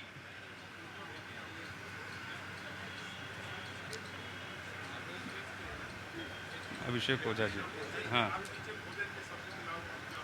श्री ओम प्रकाश द्विवेदी जी, श्री गंगा प्रसाद मिश्र जी, क्रम से मंच पर जिनका नाम लिया जा रहा है वो लोग आते जाएं।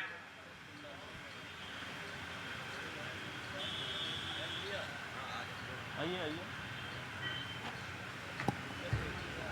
खिमलाल न्योपाने जी, जयंत पटिया,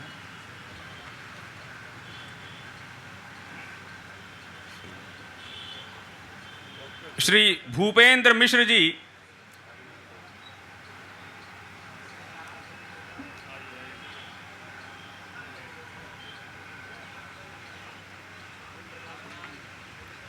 श्री महेश कुमार तिवारी जी, श्री ज्योति स्वरूप तिवारी जी,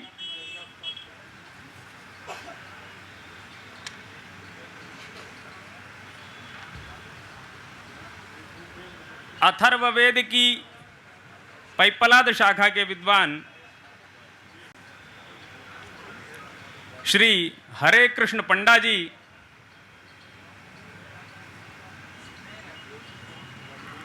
श्री मलय पंडा जी,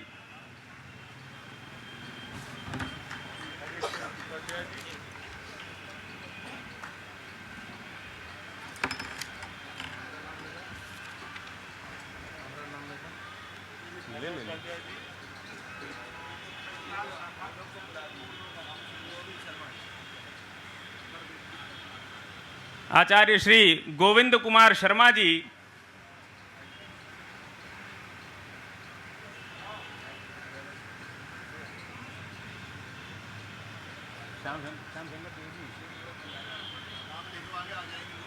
श्री शिवमूर्त तिवारी जी,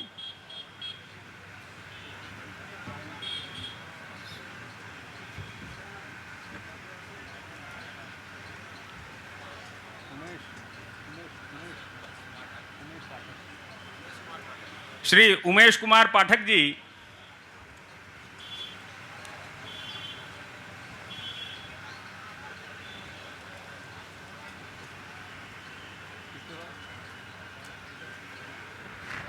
श्री श्याम शंकर द्विवेदी जी,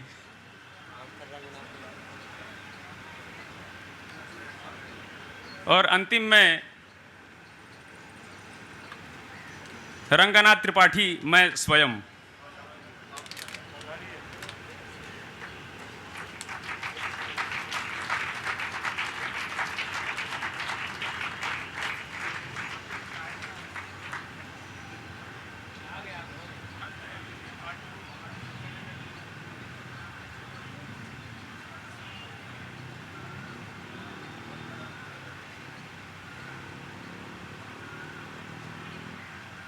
शांति पाठ से इस कार्यक्रम को सुसंपन्न किया जाए। हरि ओम माद्यौः शांतिरंतरिक्षगो शांतिः पृथिवी शांतिरापः शांतिरोषधयः शांतिः वनस्पतयः शांतिर्विश्वे देवाः शांतिर्ब्रह्मा शांतिः सर्वज्ञो शांतिः शांतिरेव शांतिः सामा शांतिरेधि। ओम नमः पार्वती पतये हर हर महादेव। सर्वे भवन्तु सुखिनः, सर्वे सन्तु निरामयाः, सर्वे भद्राणि पश्यन्तु, मा कश्चित् दुःखभाग् भवेत्। ॐ शान्ति शान्ति शान्तिः। हरि ओम।